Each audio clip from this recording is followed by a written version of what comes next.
Obviously, he has a great personality that brought people together, evidenced by our golf outing that he started. We always had to play at the Maple Grove Country Club. We had to have the same tee time. We had to meet at the same place on Friday night before the game. You know, we played the game on Saturday. So I guess we kept doing it because we just loved being with each other. And then as we went on through the years, we wanted to call the golf tournament lacrosse, and a tournament that was that Jeff and I knew of way back when. We'll date ourselves, of course, but it was called the Jackie Gleason Inverary Classic. It occurred to Jeff, we're going to call it the Inverary Classic. And that's where the Inverary name comes. It comes from the Jackie Gleason. That's back when golf tournaments were named after Andy Williams, Bob Hope. He planned this outing every year, and never once did he get real hyper or crazy about who was going to be in his foursome and would his team win and all that stuff. I was the only female that showed up that year, and we're all in the parking lot, and foursomes were being determined.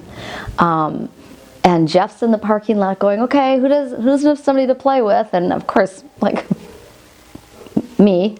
And Jeff's like, come on, Kathy, get in my foursome. And I'm like, Jeff, you plan this outing every single year, and it seems like at the end of the day you get stuck with the scrapes in the parking lot to be in your foursome.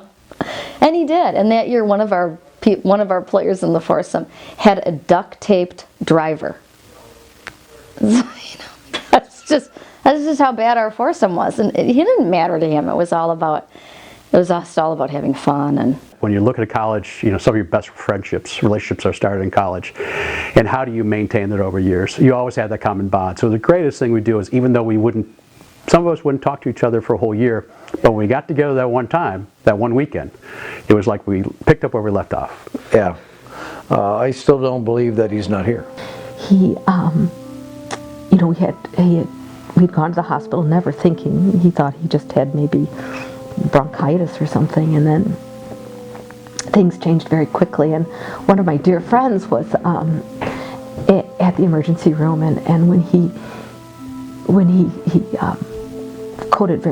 quote coded, you know, she was there screaming in his ear, you know, you got to hang in there for Abby, you know, and I got to hang in there for the kids. And you know, the damage that happened to him at that time was so extensive.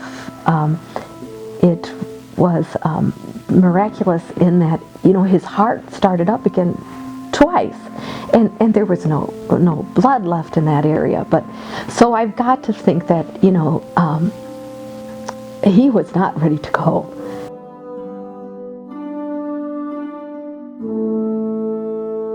You know, it was so unexpected.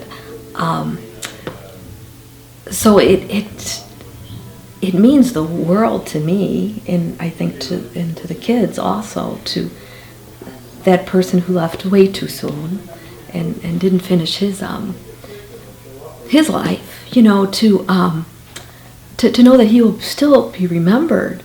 When I got to know Jeff, and he was very had such charisma and just a great person to get to know. You meet a guy like that, you don't think about it maybe at that time, but as it goes on, you realize this guy's going to be a friend for life. you have to remember Jeff. He was the one that was always very funny in a very humble way.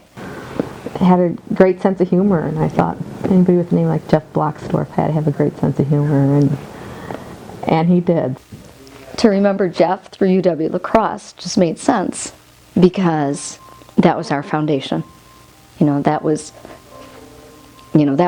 our tradition. It started with UW lacrosse. I can't think of a better way to do it. You know, you could buy a bench and put it in a park or plant a tree, but that's not the same as, you know, when you put a scholarship in their name, put their name above a door in a brand new building. You know, to know that somebody's gonna maybe one day, you know, I need to study, to get away from my friends, it just opens the door to this room and just sees that name. Jeff Bloxdorf may not even know who they are and just kind of wonders. And then in years, and perhaps it'll be, you know, perhaps as they hear their story, will it be inspirational to them? I hope so. Well, he would say to them, have fun while you're in college. study and work hard, but have a lot of fun and cherish and honor your friends, because they are for life. You really, obviously we're a huge example of that. And it's a tribute to Jeff for getting us all together for all those years. Yeah, he was a happy person. He had a happy life. Certainly I think he's a success story.